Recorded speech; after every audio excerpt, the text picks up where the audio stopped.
Excellent. Hello. Hello, hello.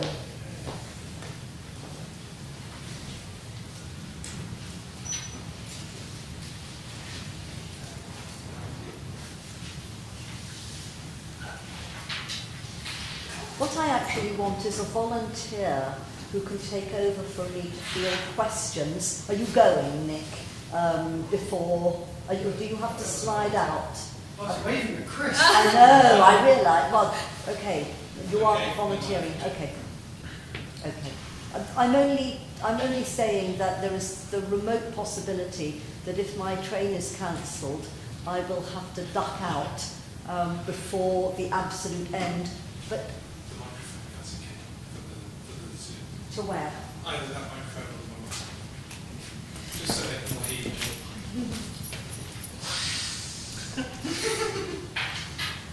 But this actually wasn't for purposes of the audience on Zoom. This is actually for your purposes. Is there anybody who would like to field questions in the remote event of my having to dive out early? I'm happy to do the chairing bit, Jane, as long as my train doesn't get cancelled. That's the issue. Those of us who've got to catch trains. Okay, between us we'll manage. So it That'll gives. be the plan C. Will you be the plan C? Thank you very much indeed. So I'm just going to open my message to myself because it's going to tell me something about Chris and Natalie, who I am meeting for the first time today. It's Annika Forkert who invited them, and very sadly, Annika has COVID. So I'm standing in on the introduction bit of today. So we're really, really pleased that you're here, and we're really looking forward to hearing what you have to say. But for those of you who don't already know Chris and Natalie, Chris is lecturer in music analysis at Newcastle University. He received his PhD from Royal Holloway, University of London, and now he teaches and writes about concert music of the long 19th century with a special emphasis on theory of form and the Nordic symphony. So Chris is also a violinist and a conductor. Natalie, who I have discovered was a contemporary of my Ruth at Royal Holloway, is Director of Research and Deputy, no she isn't, she's Director of Research and Professional Development at the Music and Secondary Schools Trust, and her research focuses on the role of classical music education can play in breaking down social barriers. Natalie's taught both GCSE and A-level music for not quite so many years as is implied in your biography here, as head of music in various inner city schools, and between them they have published this wonderful book, The Symphony from Mannheim to Mahler, which is what they're going to talk about, which is written for A-level students, am I right? Okay.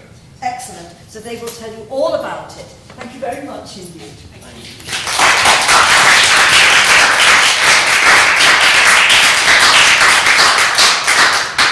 Okay, thank you very much for that very warm introduction. We're really, really pleased to be invited to Royal Northern to give this talk. So it's the first of this sort of talk that we've done about the book that we've been working on, which is really a product of hard work in lockdowns, actually. A lot of dark evenings, scribbling chapters. Rather than simply just making this a sort of enormous plug for the book, really what we'd like to talk about is a little bit about the process of collaborating on a book like this, because we come from two different professions. I come from very much an academic background. I work as a lecturer in music analysis at Newcastle University. So I come from a background of working on articles and book chapters for an academic audience and teaching at graduate and undergraduate and postgraduate level at university. Natalie, on the other hand, has a background as a teacher at secondary school level, which is a very different experience. There's a kind of a symbiotic relationship between the two places that we're coming from, which at once is really great because you've got all of the expertise of both sides that you can bring to a project like this. But it also creates some creative tensions as well, which quite a few. we've been exploring. And but the result, we hope, is quite a dynamic response to what is quite a well-trodden area of research and teaching. We'd love to hear questions at the end from anyone who has any, and we're hoping that there will be lots. If anything's burning along the way, then just raise a hand or shout at us or something if you find something controversial maybe. But first of all, Natalie's going to talk a little bit about the background of the project and where it came from. Yeah, so it would be helpful just to provide a bit of a context for this project. So, as Chris mentioned, I've spent the early part of my career working as a head of music in secondary schools, and a large part of that was focused on trying to build numbers for A-level music entries in the schools I was working in. And this was against the backdrop of quite a depressing national picture when it came to A-level music entries. There's been a net 14-year decline in A-level music entries. I think 2022 did show a slight uplift, but only to about, I think it was about 5,800 entries nationally. And as soon as I was working in inner city schools and trying to put some work into building up numbers on that kind of smaller scale, it became really evident that this was where the challenge really was, because schools were getting less and less funding, and therefore head teachers had this challenge where they couldn't justify, or didn't feel they could justify spending money on subjects that would have, by the very nature of them, a small class size. So I was really fortunate that as a head of music, the school that I worked in most recently was really supportive and was happy to run the course even if I only had one student. I did manage to get two, which is pretty good. So I had two students in my most recent A-level cohort, and so the course was allowed to run. But it was really interesting to me that those two students, neither of them came from a classical background. One was a pop singer, one was a guitarist, electric guitar, and the A-level course itself is quite heavily weighted in Western classical tradition. And the conversations that come around that are really interesting, because obviously there's this kind of ongoing discussion about decolonisation of the curriculum, EDI, and trying to find where Western classical music fits in that is a really interesting conversation that's going on, particularly amongst music teachers. And with these two students in particular, it was just a really interesting experience for me, as someone who does come from a classical music background, studied music at university, played violin from a young age, and trying to teach this topic of Western classical music to students who lots of people would say it wasn't relevant to. And actually, they were so excited by it. They absolutely loved it. It was a really engaging period of time where we were able to have some really exciting lessons about it.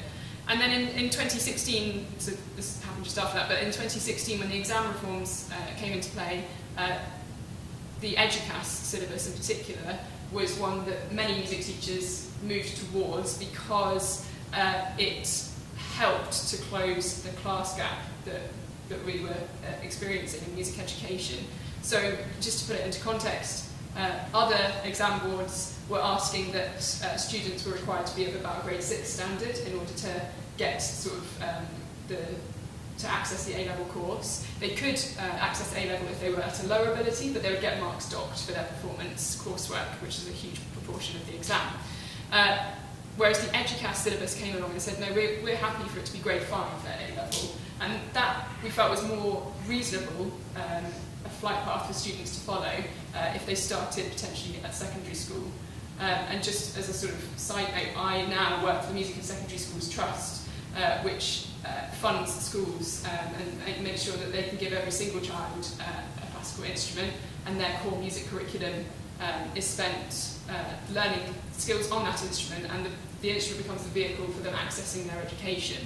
And that we expect then, if they follow the curriculum, that by the end of year 9, so Key Stage 3, just before GCSE, they would be at around a grade 2-3 standard, which means they should be able to access GCSE. Eduqas GCSE requires grade 3, so that's fine. Therefore, they should be on track, if they continue on that trajectory, to be able to access A-level music. There are still obviously lots of questions that come up about home circumstances, and even if you give a child an instrument and all that tuition in school, there are so many different factors at play that could determine whether a student can continue or not. But this was kind of the backdrop for us that was kind of propelling us towards some interesting conversations that we were having about, well, hang on, why aren't any students really able to access A-level music? What are the challenges that teachers are facing in schools that mean that's really, really difficult, and what could we potentially do about it? And you were also at the same time being approached by the LPO to do some videos. Yes, yeah, that's true. But just before I get on to the LPO, just to add to what you were just saying, I can't think of another subject that is offered at A-level that comes with the expectation already there that there needs to be some kind of large capital investment privately put into the student, right? So this even grade 5 with Eduqas, did this grade 5 sort of fall from the sky and then someone can do A-level? No, someone has to pay somehow for these lessons to happen. And there isn't, I don't think there's another A-level that you can study that comes with that kind of expectation of some kind of private capital investment put into the student, which I think is just, it's an embarrassment actually for the discipline that is the case. I mean, you don't come to study English literature having taken tutorials once a week for a period of 7 years or something, you know, it just doesn't happen. And if that situation were imposed on people, they would be out for. Yeah, and it's also the funding cuts that schools are facing means that the sort of contact time that students experience with music before they even get to GCSE is dramatically reduced in lots of schools. I see some schools where they are lucky if they get a 50-minute lesson once a week, and for the majority of students that's the only access they'll have to music. So it's just, you can see how this kind of class gap opens up. That's right.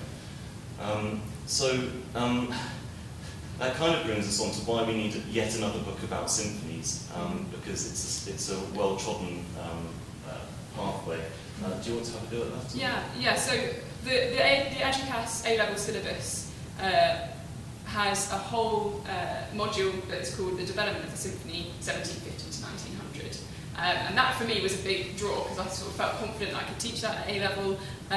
Music teachers talk all the time. There's even a very, very, very popular Facebook music teachers group. So all of these conversations were showing that actually lots of teachers did feel confident doing that, but many, many more were coming from a completely different area of music and teaching A-level music. Some were coming from music production, some were coming as pop singers, and a lot of teachers were saying, well, this is such a huge, heavily weighted part of the A-level, I don't feel confident delivering it, I don't really know how to do that and how to do it justice. But then they would go to other exam boards and find that they were doing exactly the same thing. Symphonic music is such a huge, critical part of Western classical music that every exam board was asking for some knowledge in that area. And so we found that, well, I found on this Facebook group that, you know, every day teachers would be posting saying, right, we've got to teach about the symphony. I know there are two set works, one's Haydn 104, one's Mendelssohn 4. The syllabus is asking us to then cherry pick other works that demonstrate the development of the symphony during this period of time. What do I do? Which symphonies are you going to teach? I don't know. And then what was happening out of that is there was just this kind of chronological order of, well, I'm going to teach them this Mozart symphony, then this one, then I might do Mendelssohn, and then I'll teach them this, and then I'll do that. And this one will teach them about programmatic music, and this one will teach them about the growth of the orchestra, and this one will teach them about this. And it just became increasingly clear that there was a trick being missed here that meant that students were being taught how to learn facts about symphonies to demonstrate a specific point, but not how to engage critically with the genre as a whole, and not how to kind of use these works as a way to support an argument and to write critically about it.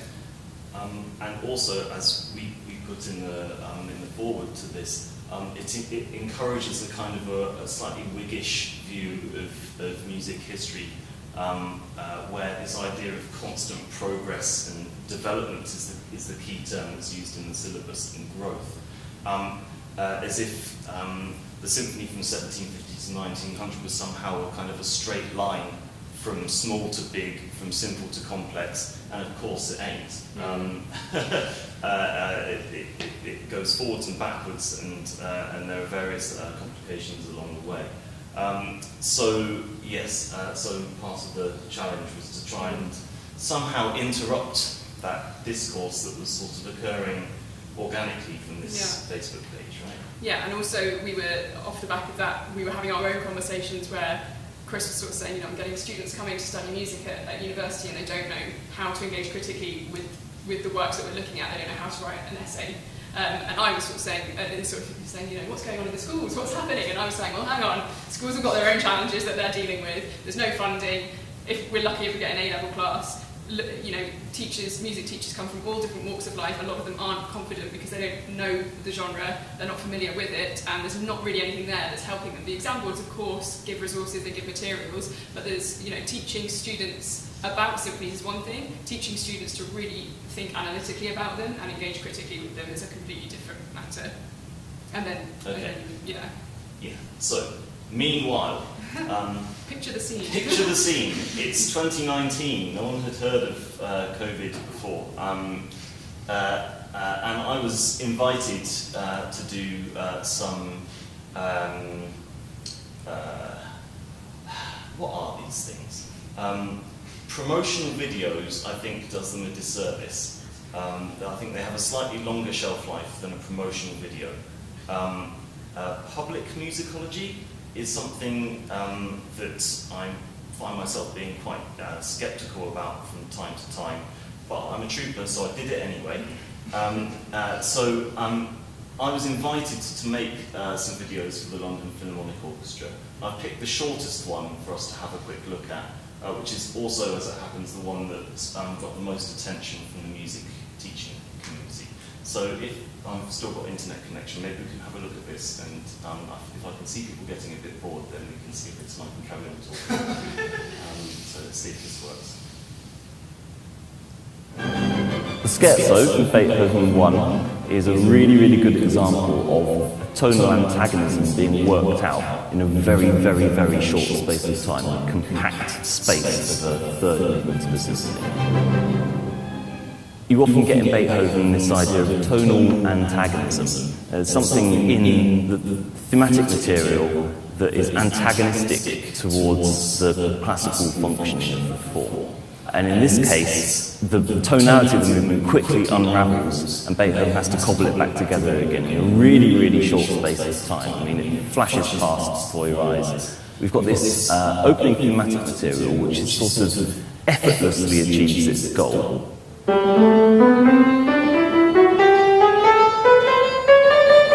Just a straight line and a cadence at the end of it. No problems.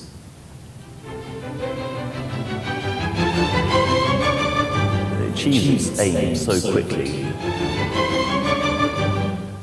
At which point, something slightly sinister happens. We've got to G here, but then we get a new character come along. So we're supposed to be in C major, and immediately we're in E flat, so we've already travelled quite a long distance. And then that little motif is repeated in sequence, and it goes down and down and down, and gathering momentum and accelerating as it goes, and we end up in D flat major.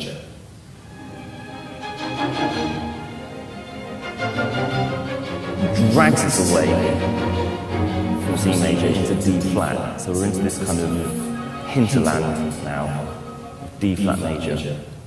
That's an enormous tonal distance to have travelled in a very, very short space of time. We're talking seconds here, going from C to D flat, Neapolitan. It's one of the most distantly related keys, so we've travelled a long way. The way Beethoven gets back to the tonic is a kind of crunching kind of gear shift without the clutch. He just goes up in a chromatic scale and then starts again in C. Hanging out in D flat. And we're just going to shift up, and again, and again. Here we are. And starts again, this time staying in the tonic. So we have a cadence, and it's followed by this kind of argument that goes on.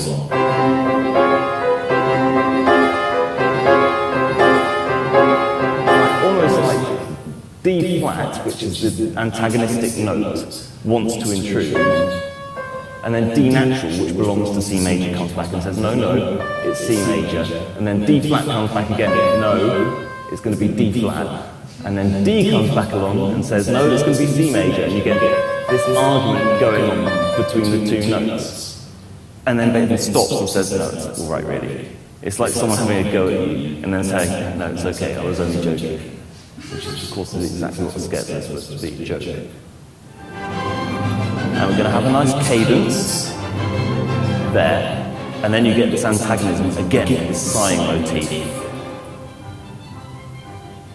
And then he says, actually, forget about it, we're fine, C major. And because it's architectural... It goes on for another minute or so, but I won't make you watch the whole thing. So I did a total of 5 of these videos, which were at the invitation of the orchestra, and they were filmed in the upstairs of a pub in Essex Road in London, hence the kind of honky-tonk piano that we were using, with a one-man studio, basically. These videos were edited together very creatively, as you can see. I spoke quite freely. I didn't have a script or anything. The guy who's producing it was also asking the questions, and he'd ask something really, really incisive and clever, like, so, Beethoven 1, is it any good? And then I'd say, yeah, and then I'd talk for about 10 minutes until I talked myself out of steam. And then I'd say, is that any good? And he said, yeah, it's great. And then ask another question. And then stitch it all together into a short video. And they were released to be sort of a week ahead of the concert that the orchestra was playing. Okay, all right, fine. What started to happen was that I started to get approached by music teachers, either by email or sometimes on social media, saying, oh, really enjoyed your video. I use it in my teaching sometimes. Really helpful, really great. Especially because we're doing the Eduqas A-Level syllabus. Yes, especially because we're doing the Eduqas A-Level syllabus, exactly. Can you do one on Mendelssohn Italian Symphony? And I'd say no, I can't do one on Mendelssohn Italian Symphony because I can't tell the London Philharmonic Orchestra what their programme's going to be. Okay. I can only respond to what they want. Yeah. So unfortunately, the answer had to be no. At which point we started talking, right? So the conversation went something along the lines. I think, oh, you should just do some videos, yeah, right? And make a series of 20 odd. Because on this Facebook group, people were sharing the clip and saying this is because students have to discuss the development of the symphony from a number of different angles. One of which is tonality. That happened to be the one that a lot of teachers were finding the most challenging to teach. How do you teach that if it's, especially if it's not really your background? So they were sharing these, saying, this is great, this is my A-level lesson tomorrow, sorted, job done. And I was like, right, great, Chris, off you go, crack on, do some more videos, please, save music education. Yeah, well, I don't have a chance of doing that. But, on my own, I mean.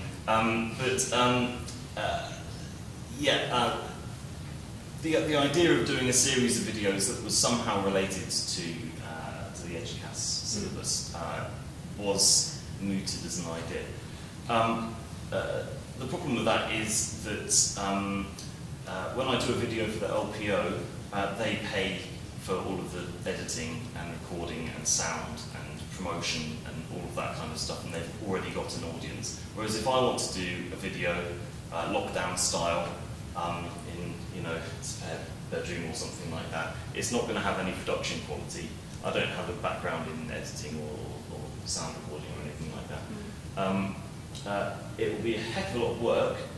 It might not take off, and I'd be in direct competition with the vast army of public musicologists on YouTube who are already producing this stuff in quantity. Right, so I would have been sort of one tiny voice, kind of struggling to be heard above all of the swathes of people, largely in North America, who have like fancy microphones and stuff, and like nicer backgrounds than me, and all of that kind of stuff. And also the medium of the video has quite a short shelf life. You know, it might be in circulation for a few years perhaps, and then gets overtaken by other things. Whereas a book has potentially a much longer shelf life, right? So rather than do a series of videos, I sort of said, well, I'm teaching this stuff all the time. You're teaching it all the time. So why don't we just write down what it is that we've been teaching and try and get some publishers in a way that would work for students, crucially, and the teachers that will be teaching it. And we felt quite strongly we wanted it to be geared towards A-level students and teachers, but equally something that would also be useful for first year undergrad students or anyone that wanted to start to explore the genre. So yeah, we felt that a book was the way to do it, but we felt quite strongly that the structure of it was going to be really what sort of set it apart from other books. Yes, well, yeah, and the idea of setting it apart from other books is quite an interesting tale as well, because we did originally approach the publisher that produces all of the other stuff that goes with Music A-Level syllabus. The kind of textbooks. Yeah, textbook type things, which I guess you work methodically through them from start to finish. And we got a slightly sort of cold response from them, and a slightly defensive response. We were sort of saying, well, we've identified the gap. That's what you do, right, when you're trying to get someone to print what you've written. We've found the gap that we want to address in music education resources. Oh, well, we think all our music education resources are fine. It's the sort of response that we got from that, quite sort of arm's length, and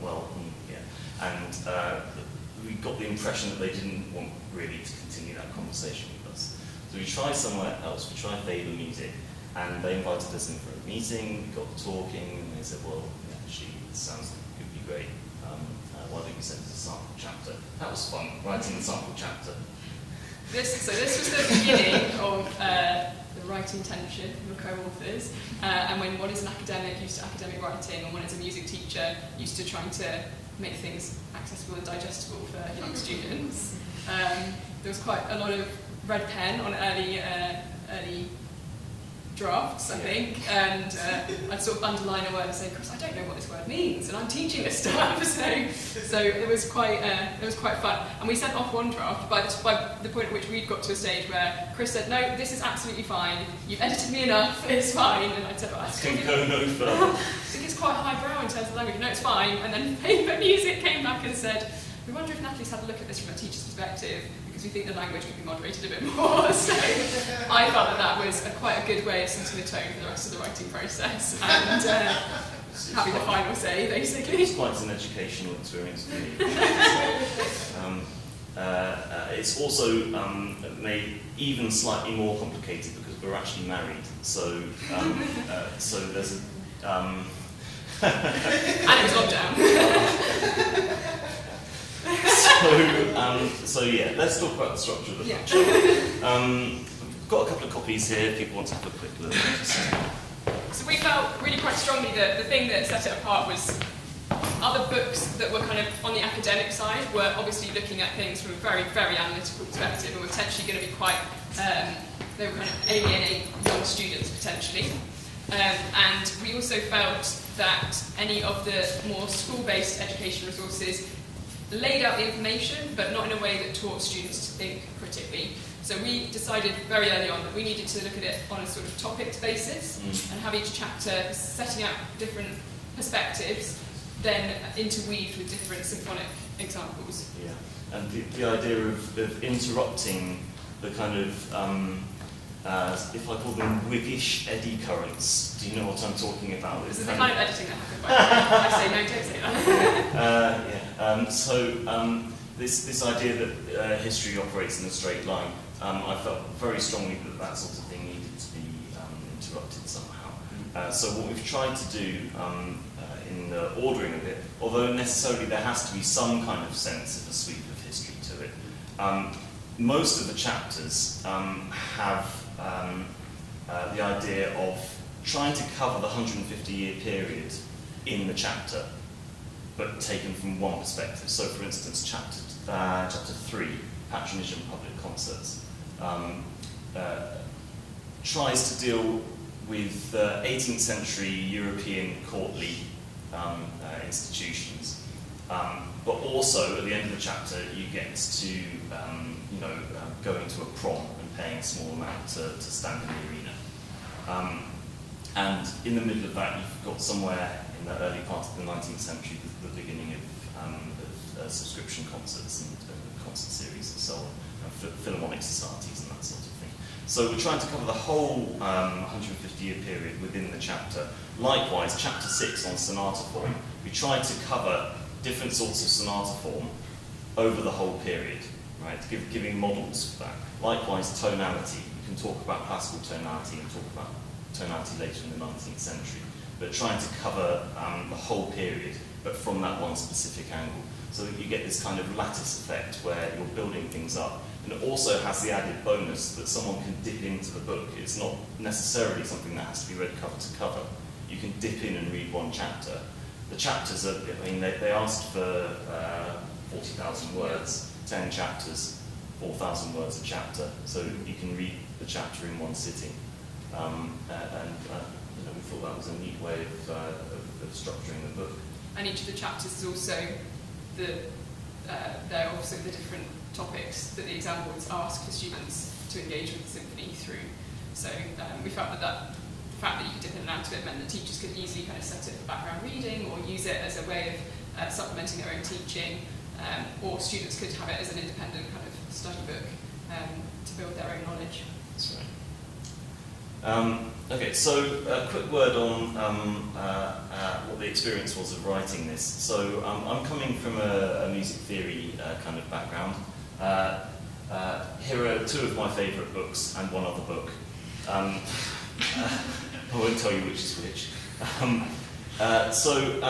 Trying to get this stuff, okay, the basic problem, one of the basic problems was trying to get the top shelf publications, the difficult theory, trying to get that boiled down to a state where it can actually helpfully inform what's going on within A-level music, right? It's very easy to make it unhelpfully inform what's going on in A-level music, and it's very easy to get ignored on that basis, I think. A lot of these things rely on some quite heavy jargon, abbreviations, algebraic expressions of musical phenomena and so on and so forth. One of the other aspects of this is the idea that of actually defining what music theory is, because it means different things depending on the context. In the kind of music theory that I do, it's a live research topic. Yeah, there are research questions that are required to be answered. Bill Kaplan of classical form fame is currently working on a book that tries to work out what cadence is. Okay? Now, grade 5 associated board theory will tell you exactly what cadence is, right? But it's not a live research question. It's simply a fact that you learn. In the same way that if you're in physics class, you learn that the speed of light in a vacuum is c equals whatever the speed of light in a vacuum is. It's just a fact to be accepted, right? So this is a kind of a tension that I found myself dealing with as I was trying to reorganize materials from these books, mainly to do with form at the big end and syntax at the local end of things. And cadences were actually a case in point. If you've learned grade 5 theory, there are 4 cadences. What are they? Perfect cadence, an imperfect cadence, an interrupted cadence, and a playable cadence. And of course, there are many, many more types of cadence than that. Some of them have Latin names, which is very off-putting. If you're trying to teach in a city school, it's not helpful, the terminology for teaching someone who's 16 and interested in music, right?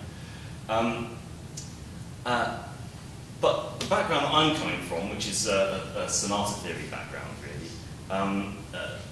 I like to draw the distinction between different types of what we call authentic cadences. An authentic cadence is 5/1, right? And there's a thing called a PAC, perfect authentic cadence, confusingly not the same thing as a perfect cadence, and an imperfect authentic cadence, which is very different from an imperfect cadence. Yeah? An imperfect authentic cadence is 5-1, which is very confusing because the North American terminology means the opposite of the British terminology. Okay? So this is like basically I'm giving like week 1 lecture of my second year music theory course right now. Forget everything that you've learnt. Okay, I'm starting again. Can't do that in schools because not only is it complicated, but it also requires you to bring all the teachers with you who come from all these different backgrounds. So I wanted to use the term perfect authentic cadence, which was flatly refused. Okay, right? I mean, yeah. So I did stress that there were important distinctions to be made about closure in the 19th century. But it's just not possible in the scope of a book of 40,000 words in length that's dealing with a 150-year period to make a point that's got that nuance in it. So what I did was I maintained the conventional British terminology, but described verbally what it was that I was trying to get at without using the jargon. Right? So this is a kind of workaround that I tried. Yeah, because we found it was important that we don't want to endorse the kind of maybe RSM grade 5 theory way of teaching, things like that particularly, but we do want to make sure that we're still bringing on as many students as we can and using the knowledge we know they're likely to have, using the knowledge the teachers are likely to have, and trying to make sure that we're supporting them in engaging in the topic. But equally, we wanted it to cross over into university study as well, so we wanted to make sure that undergrad students would still be able to use it as a kind of stepping stone into the more, I guess, analytical vocabulary that they'd be using in an undergrad setting. Yeah, that's right. And we didn't go in, I'm just going to go back a slide, we didn't go in with both barrels with the technical stuff. The materials, part 2 materials section of the book is the kind of theoretical heart of the book with the contextual parts either side of it. So hopefully that's sort of, we wrote that first to get that kind of set, and then we could start to build a book around that kind of theoretical heart. Yeah. Cool. And my experience of proofreading, I slightly naughtily put this slide in the presentation. So this was the third proof that I looked at of the book. I've not written a monograph. You haven't written a monograph, have you? No. So I don't have experience of proofreading a work of this length before. I do have experience of proofreading articles that I've written and book chapters, and that's quite an experience in a different way from this. So with this one, we went to the proof stage very, very early. The TypeScript was still kind of bleeding with comments all over it, and the publisher said, "Oh, let's just go and see what a proof looks like." And at that point, I was like, "No, there's so much left to do. It's a mess. I have to do this." No, it'll be fine. We'll do as many proofs as you want. And I thought, famous last words. okay. We'll just keep doing proofs until you're happy with it. So we went to a proof, and it was a mess, and we went through with a pen and marked it up in hard copy. And we went through that process 3 times. On the 3rd time, as you can see, this particular example, this is Stamitz, and the 2 clarinets in D hit the eye wrong in Stamitz, and of course what was going on, they very kindly offered to set all of the music examples for us, which is great. In my experience, I'd have to set all the music examples myself if I was writing an article or a chapter. But they'd seen Clarini and thought, okay, clarinets, and it's not, of course, it's trumpets. So I had to keep saying there's a real battle of wills going on where I said, no, it's trumpets, and it came back and it was still clarinets. And I said, no, it's trumpets, and it came back and it was still clarinets. I've said this twice now, it's trumpets. Okay? So this was like my nemesis, this page, for the proofreading part of this. But we got there in the end, so if you look at this example in the book, it does say trumpets, which is fine. It was quite a hairy last proof though, because Yes, it was. I was just getting to that. Do you want to? we got in the car to drive from Southampton to London, and we were about I think it was about 20 to 5, and I got an email through that said, final proof attached, sorry about the quick turnaround, but we need this back by 5:30, please. Can you quickly read it? And we were in the car on the M3. I got my laptop out, so I just had to tether to my phone. My laptop had 12% battery left. So it was the quickest proofreading we've ever done. We just had to Nat transfer said to me, it. shall I just read it? You're not going to read 40,000 words in the next 40 minutes. Check the examples. Just look Check at the examples. If we can check the examples are okay, then we will have done something that is useful. And they were, weren't they? Yeah. It was fine. Yeah. I can only contrast this with my experience of proofreading academic work, which, generally speaking, is you send something, it gets the okay by the editor, and they send it off to be set. You don't hear anything for ages and ages and ages, and then you hear from the publisher to say, here is the proof, and it's the last proof that you're going to see. Please could you tell us any corrections that you have? You've got 36 hours, something like that. Yeah, maybe that's an experience that other people have had as well. That's kind of what I was expecting. Get it perfect and then send it to them and they'll set it, whereas that is so not what happened. We were scribbling with a red pen on hard copies for quite a long time. Yeah. Quick word about the Facebook group. This is the famous Facebook group, famous teachers group. So this is the group that kind of sparked the whole thing because of the sharing of the videos and lots of teachers saying, how on earth am I going to teach this? And so we just thought we'd highlight just a couple of things on that particular group. So this comment is typical of any day that you log into the Facebook group. As teachers sort of saying, has anyone got any resources for this already? How do I do this? What works do I choose? And thankfully, someone else who I don't think either of us actually knew commented recommending the book. So we know that it's getting out there, we know that it's getting into schools, we know that A-level music teachers in particular are reading it and using it as a way of informing their teaching for A-level music. Specifically for the Eduqas syllabus, but we also know that it is being used for the other specifications which also cover the Symphony. So that's really great. And we had another... Also available in good bookstores as well. Yeah. Very important. We had another one here that we just thought really kind of sums up what we were describing about how to pitch it. Do you use the sort of traditional terminology, or use the new one, and that kind of tension that we were battling throughout the whole thing. So really positive comment, it's definitely being used. And then the only bit I don't like is the terminology used to describe the structure, as it differs from our textbook and online resources that are from Eduqas. And this was really interesting because this was aside from the cadence discussions, this was another discussion where I said, well, the exam boards aren't even providing this. And then we thought, well, hang on, we're writing this to try and bridge the gap between school and university. We want to make sure that students are equipped for life beyond an A-level music specification. We can't expect people to just teach to a specification the whole time. And so we felt quite confident that we were doing the right thing by sticking to still describing it in a way that can be accessed by teachers and students, still describing it so everyone kind of knows what we're talking about, still referring to the language that people are used to using, but also introducing the new terminology that one might expect to use at university. But it's interesting to register the resistance by this music teacher to doing something that they hadn't done before and they might not have been aware of, because of course that's the point of writing a book like this, is to get people to see something different and something that they might not have known about before, or a different perspective. So, if the desire is to read a textbook that's going to tell you how to teach the Eduqas A-Level music syllabus, then it might not be the book for you, because it's trying to do something a bit more than that. It's not simply a textbook for that curriculum.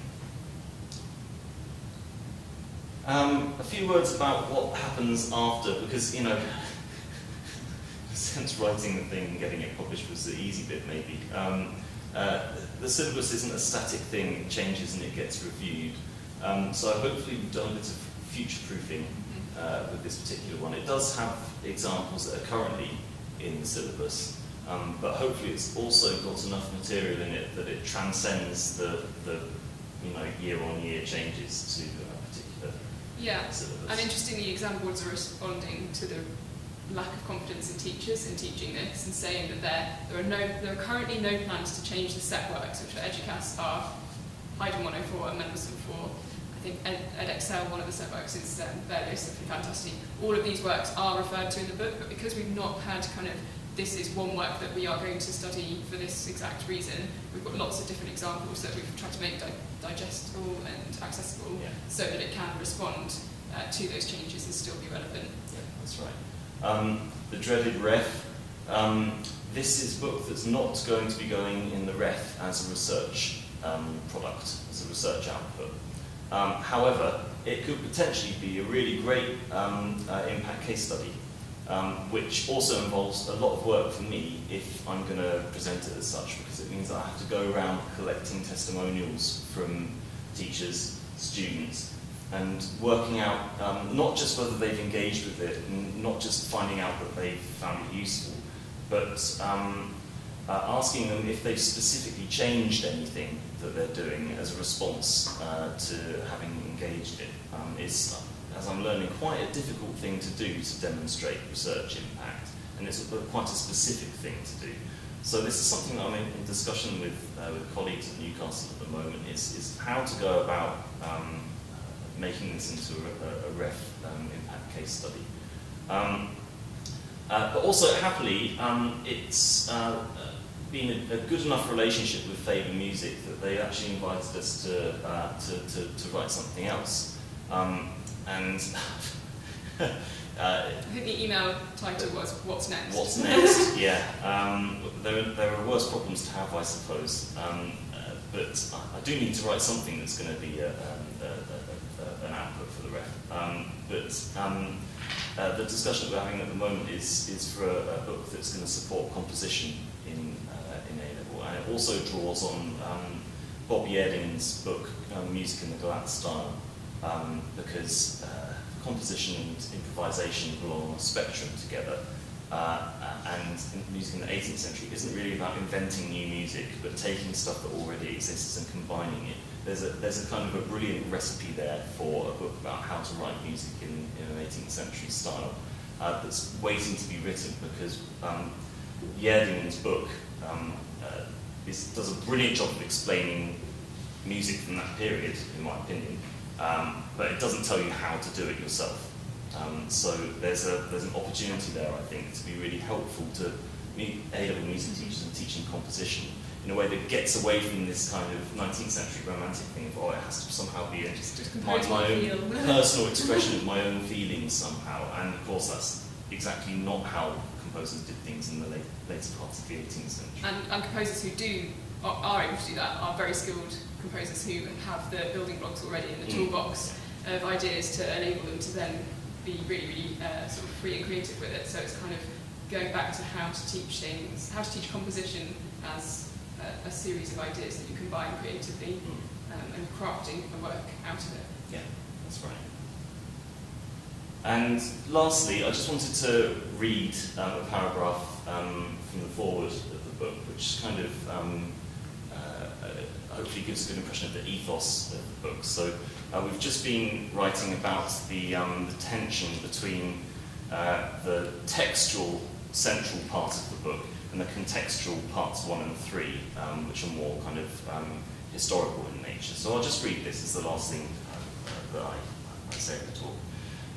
So this tension, which was articulated by Carl Dahlhaus in 1983, helps us to frame one of the central issues of the so-called historical music and its relevance in the third decade of the 21st century. Much of this music, particularly in the early stages of its development, would have been created and performed simply for the enjoyment of the wealthy and the powerful, and as a means for them to project their wealth and power. For much 18th century orchestral music, this is simply a truism, and one that has been used by some as a lever in an attempt to discredit the entire pursuit of performing, listening to, and studying this repertoire as elitist. The problem with this view is that this music is not simply a historical artifact.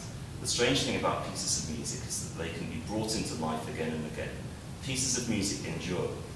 They were created at a specific historical moment, but they have the unique ability to transcend epochs. They appear to us now, here in the present, and it is our responsibility to try to understand them and to bring all the knowledge that has accrued since the time of composition in order to broaden and deepen that understanding. In other words, works of art repay study, and these particular works of art exist here in the present, where they are no longer the preserve, but only the rich and the very powerful. The responsibility and the rewards are ours. I think that usefully sums up the driving ethos behind the book, which in certain respects helped us to push through the various tensions that we've explored in the talk. Is there anything that you'd like to add to that? No, I think that's, yeah. Is that a good place to finish? Yeah, okay, all right, thank you very much.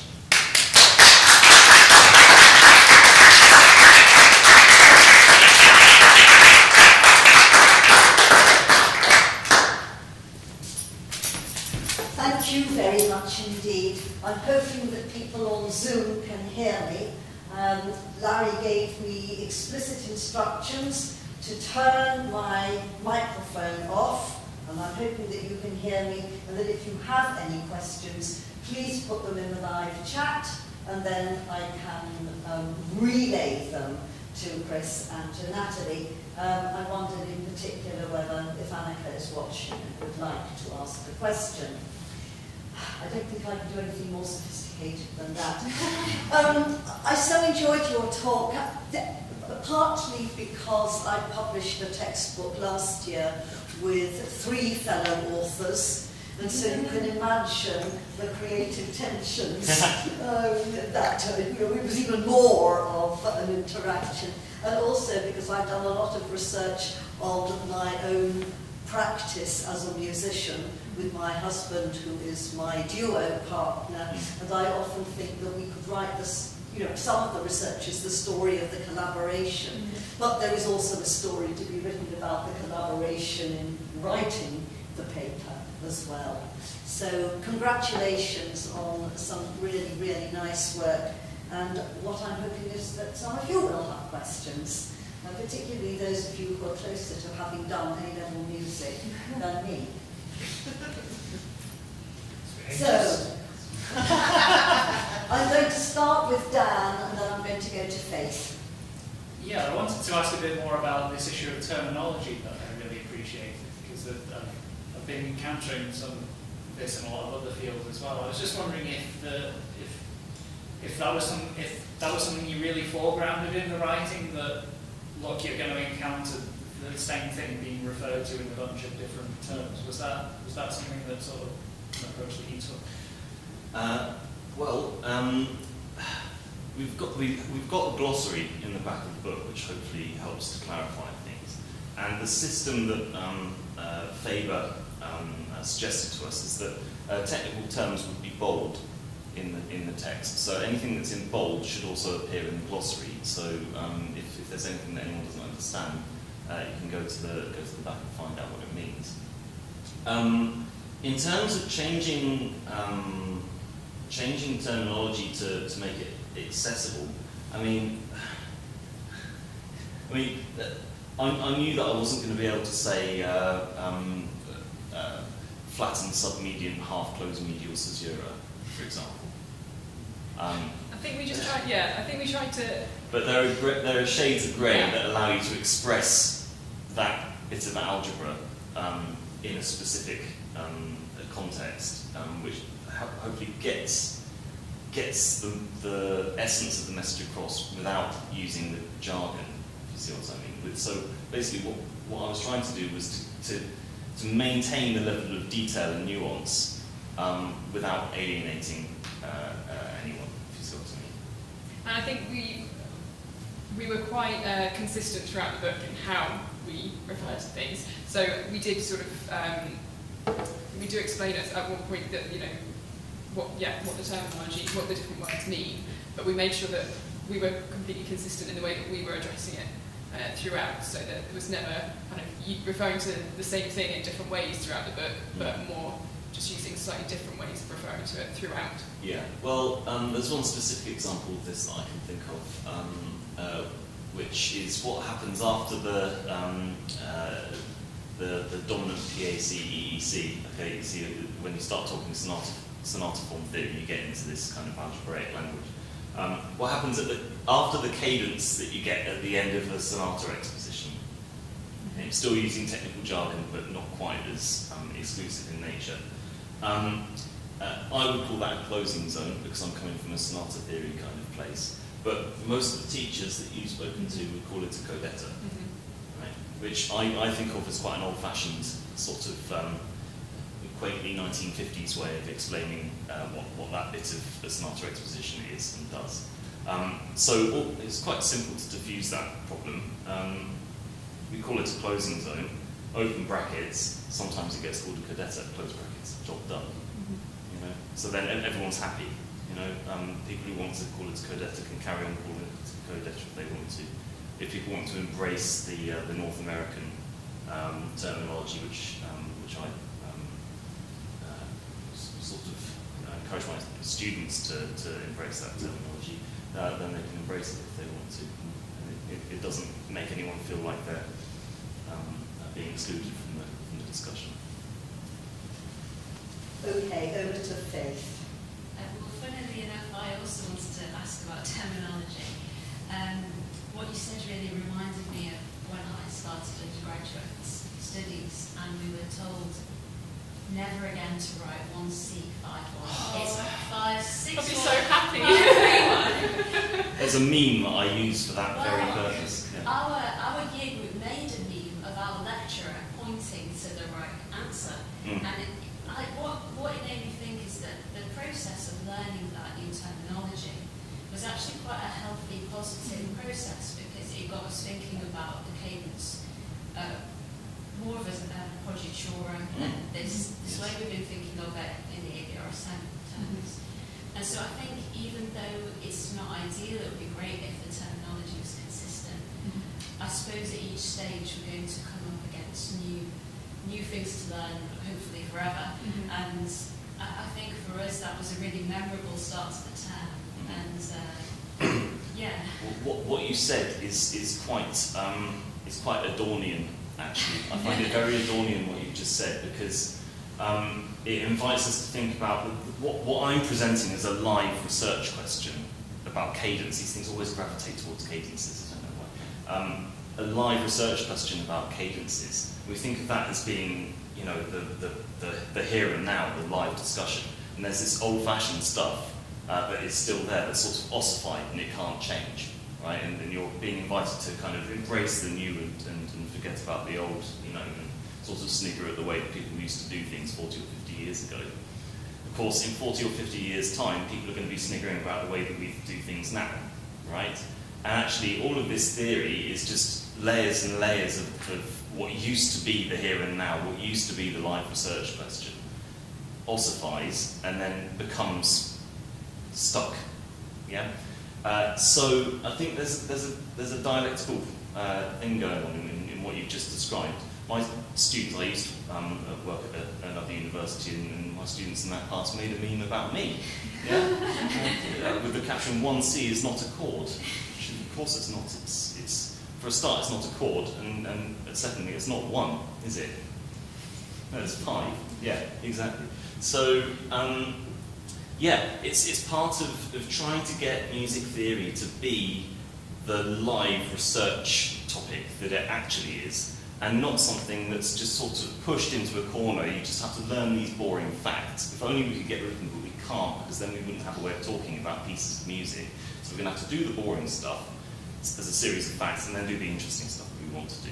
Actually embracing it and making it a live research question is part of the ethos of what we were trying to do in the central part of the book.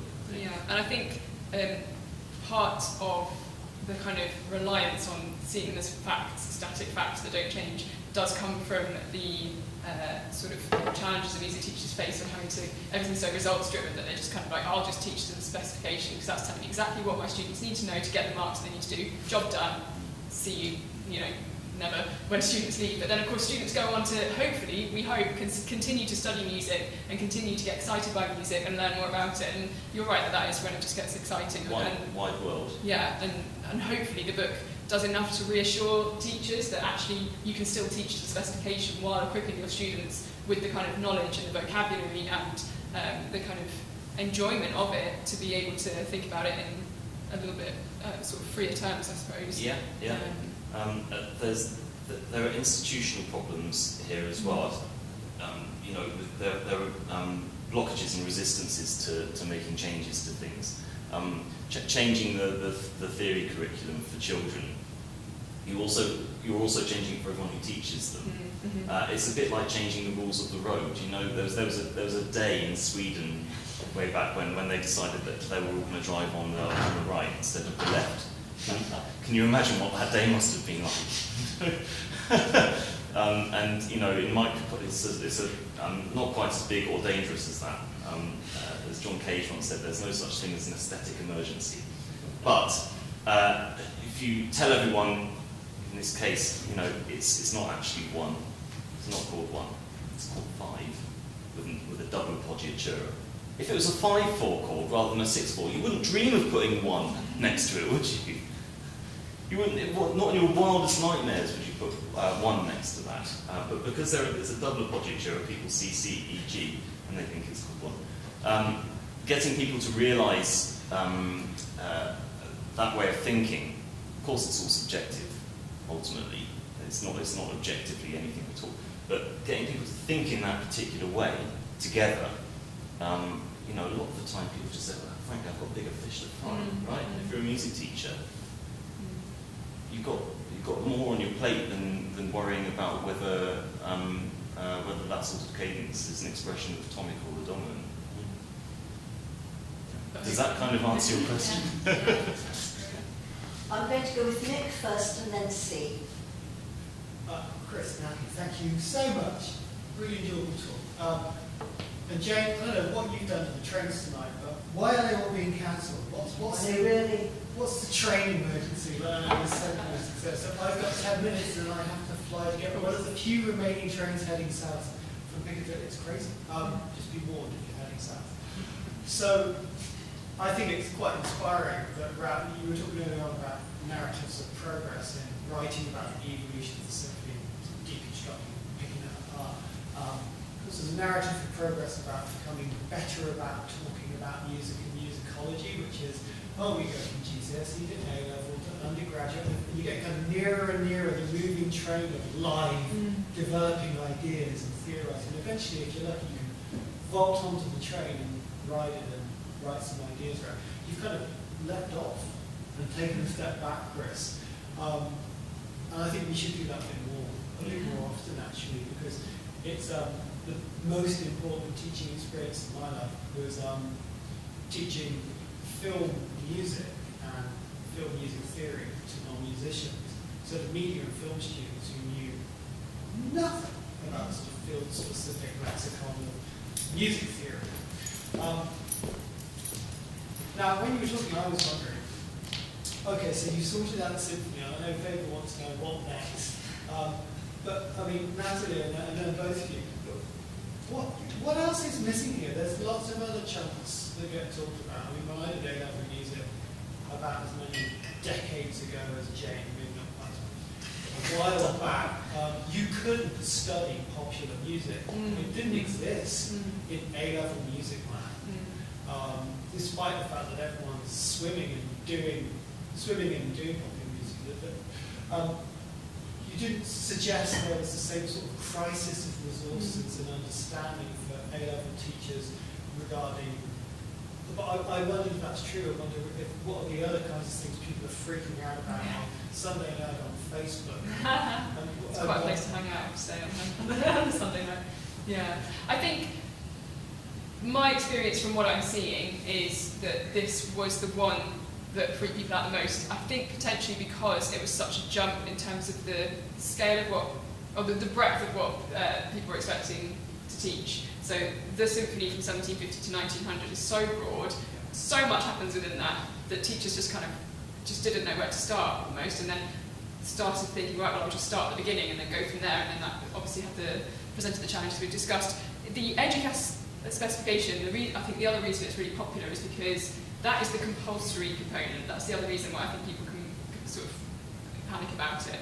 And then on top of that, there's another compulsory component, which is you have to choose either into the 20th century or into the 21st century. So still kind of Western classical tradition, Western art music, but much later on.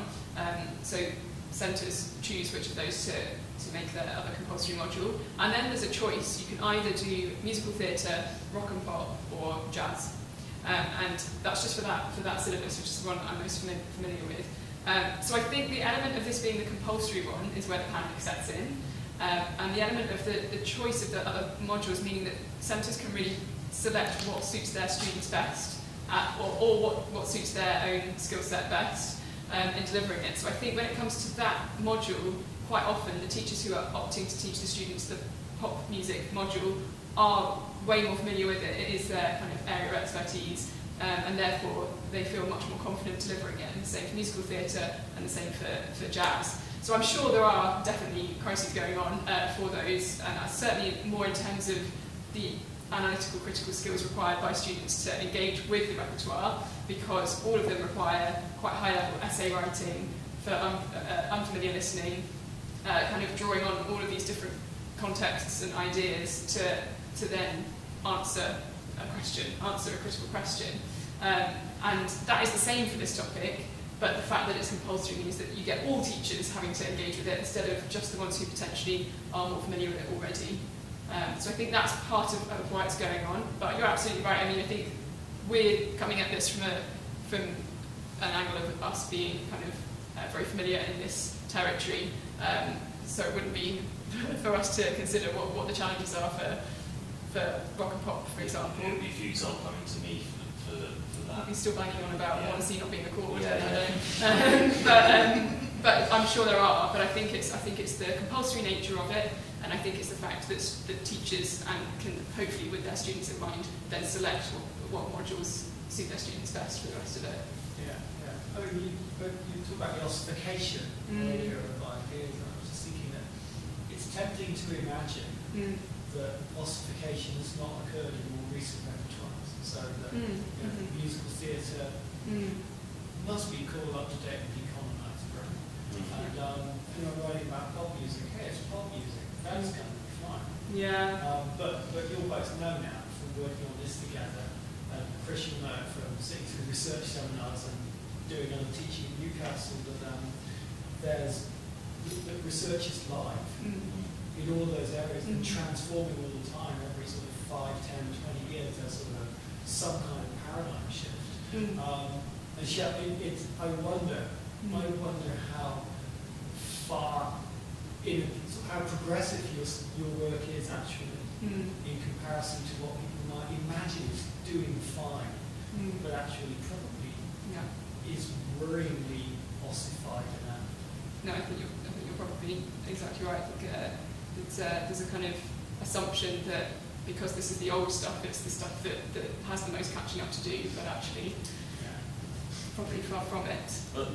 One of the things that I've learned a lot from being supervised as a PhD student every day, and also from other now colleagues, is that the symphony is not the jackboot of authority that it's sometimes been set up as. And a lot of the time in this music, and especially in the chamber music from the period, composers are doing things that's deeply disruptive of status quo, right?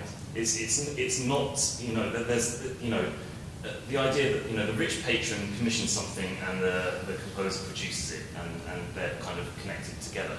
That's completely dismantled when you actually look into the notes on the page and try and uncover something using music theory. There's often something deeply antagonistic, tonal antagonism, or whatever it might be, going on in this repertoire. It's embedded in the language somehow, particularly in the 19th century, but also to some extent in the 18th century. So I think the stuff's waiting there to be drawn out, and if you can draw it out in a way that makes it exciting for someone who's 16 or 17 and coming to this stuff potentially for the first time, then so much the better. I'm going to come over here now. See, will you forgive me if I go to the questions that Annika has asked, and then I'll come to you. So she says, Thank you both so much for this glance behind the scenes of writing a book, and not just any book, but this book. And I think you may have already, you can refer to answers you've already given. What were some challenges that you encountered in trying to also break open the symphonic canon that we inherit from books such as Symphony, Dalhouse, and Horton? And finally, how did you go about injecting inclusivity into the symphonic canon in this particular project? Yeah, this is something that we felt really strongly about in that very first conversation where we kind of plotted out what we thought the context page would look like, what chapters we'd do. And there's something that the national curriculum places so much importance on. I think they're called master works, patronisingly. I actually think that is genuinely the language that's used. And therefore the specifications do the same thing. And we felt very strongly that we needed to obviously do our bit to break that down. There are some works that are, because they're on the specification, you know, we felt we needed to include, but I mean, some of the works that we encountered through writing this book, it was just such an amazing journey to go on. So Louise Farrant, the symphony of hers that's included in the book, and I think I found it, or I'd heard a performance of it by the Aurora Orchestra online, and I just thought, this is amazing. We've got to find a way. What's the best topic that we can include this in, and how is this not? You can't even get hold of a score. You can't get hold of a score. You can't really get hold of any recordings other than some of the. Yeah, it's quite a niche search when you look for it, but it's an incredible work. So that was really exciting. Amy Beach as well. The Amy Beach, the Gaelic Symphony was another one. That was really interesting because of the Dvorak story. As soon as we were looking into Dvorak and the New World Symphony and his kind of time in America and what role he was playing, and I was reading about Amy Beach, who was writing these really shady articles in I think it was the Boston Herald or something like that, just completely throwing shade at Dvorak and sort of saying you can't occupy a space that you don't belong to in the way that you're kind of appropriating an early music. accusation of cultural appropriation. Yeah. And so then she quickly became my hero, so we were including her straight away. The one that I found interesting was the Chevalier de Saint-Georges. Was it the G major symphony? Yeah. Who we kind of felt like he'd almost become kind of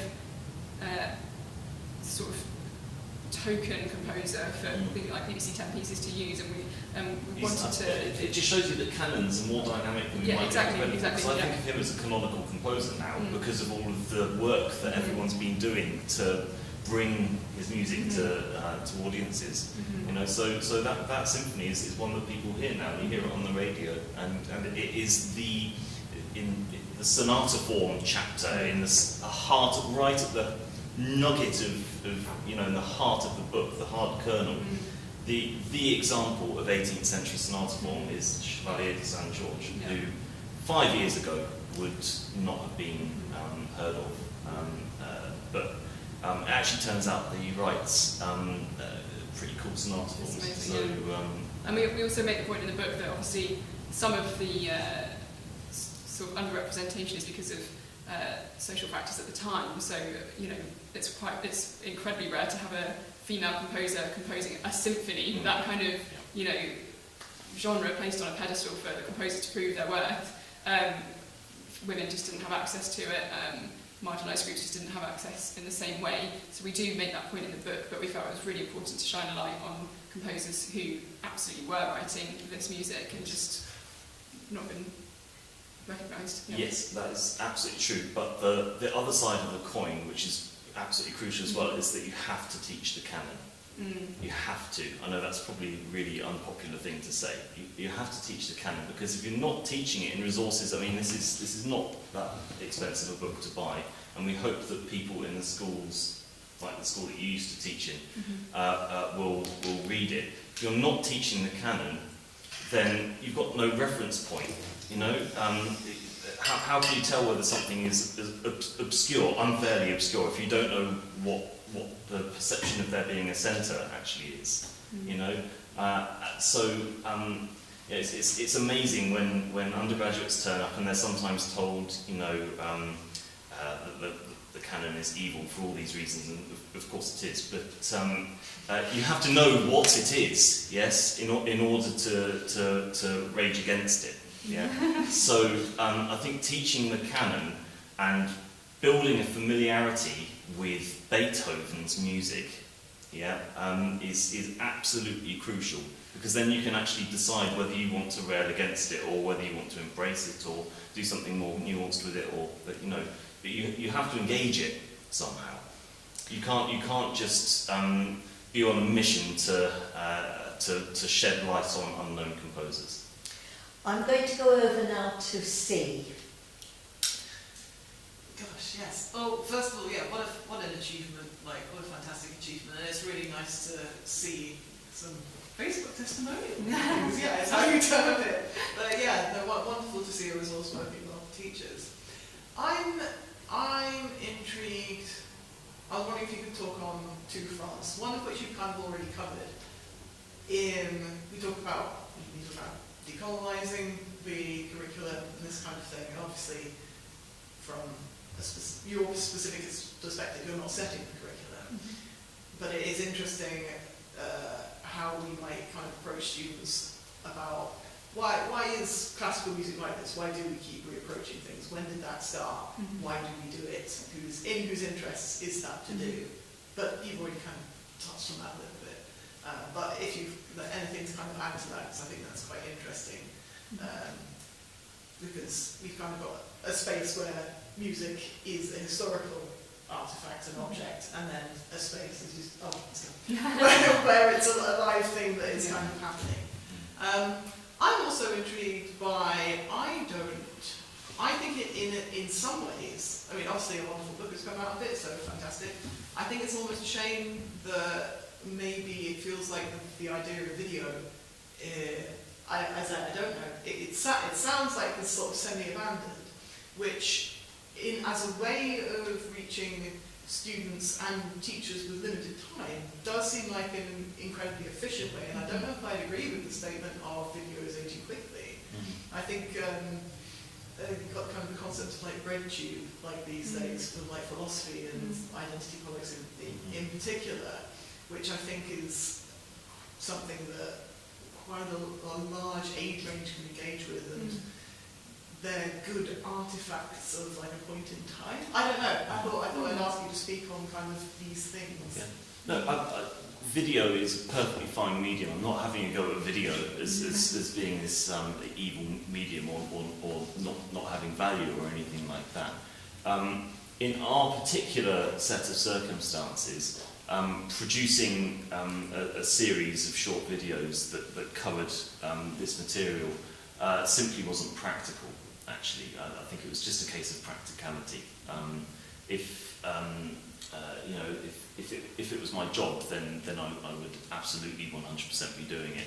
But I've got other things that I do in my day job which stop me from spending time doing that kind of stuff. So it's purely a matter of practicalities. And I think also the fact that the time at which we wrote it as well, I think is actually quite important, given that it was lockdown.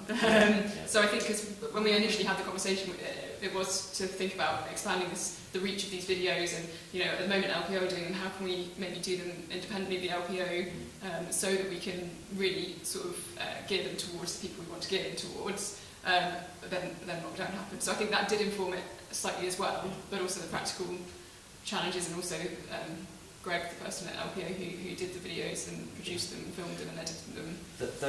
There are levels as well. I mean, for my sins, when I was doing my PhD, I watched the entire Yale lecture series on literary theory. Literary and critical theory, I think it was, with Professor Paul H. Fry at Yale. They were 30-hour-long videos, and they were his lectures at Yale, which are great, and they were on iTunes U, and I just watched them all. I watched one a day for a month, and then I had to take a week off,